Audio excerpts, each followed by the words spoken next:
हिंद की पावन धरती में कई वीरों ने जन्म लिया। जान की परवाह किए बिना भारतीय सूरवीरों ने दुश्मनों को उखाड़ फेंका। लेकिन एक योद्धा ऐसा था जिसने महज 12 साल की उम्र में राजगद्दी संभाल ली। एक ऐसा शासक जो बचपन से ही निडर और साहसी था, जो शब्द भेदी बाण चलाने में निपुण था। यहाँ हम बात कर रहे हैं दिल्ली पर राज करने वाले आखिरी हिंदू शासक पृथ्वीराज चौहान की, जिनकी वीरता की चर्चा आज तक होती है। बात उस समय की है जब हिंदुस्तान छोटे छोटे राज्यों में बटा हुआ था। एक राज्य इतना छोटा होता था कि आज की तहसीलों की सीमा नाप कर देखा जाए तो वे भी उस समय के राज्यों से बड़ी होगी।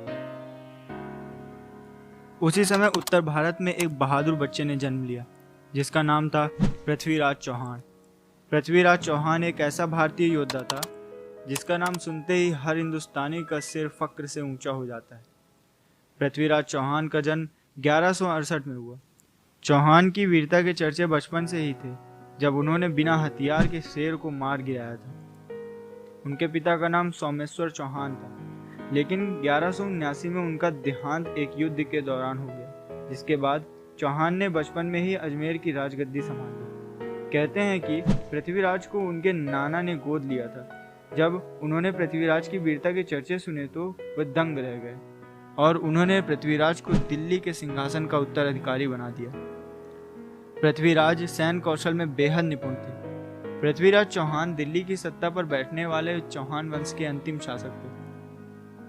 4 बांस 24 गज अंगुल अष्ट प्रमाण, ता ऊपर सुल्तान है मत चूके चौहान। सुनकर ही बिना देखे दुश्मन को ढेर कर दिया।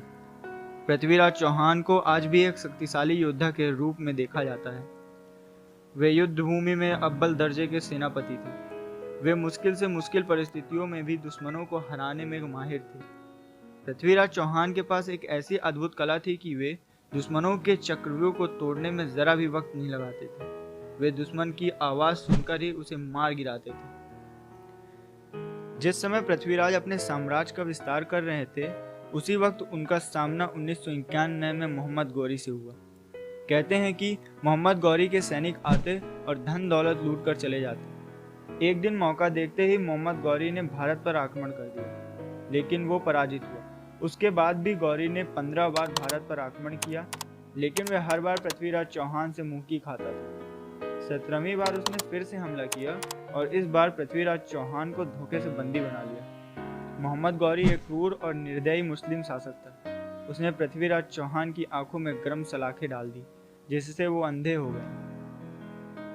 लेकिन इसके बावजूद उस राजपूत ने हार नहीं मानी और अपनी सूझबूझ का परिचय देते हुए गौरी को मारने की रणनीति बनाई। पृथ्वीराज चौहान ने अपने दरबारी कवि और करीबी दोस्त चंद्रवरदाई की मदद से शब्दवेदी बाण के जरिए गौरी को मारने की योजना बनाई।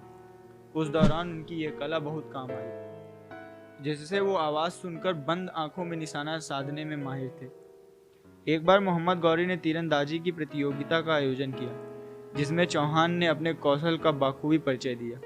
जैसे ही गौरी ने उनकी प्रशंसा की तो पृथ्वीराज चौहान ने उसकी आवाज सुनकर शब्दवेदी बाण चला दिया और इस तरह गौरी का अंत हुआ।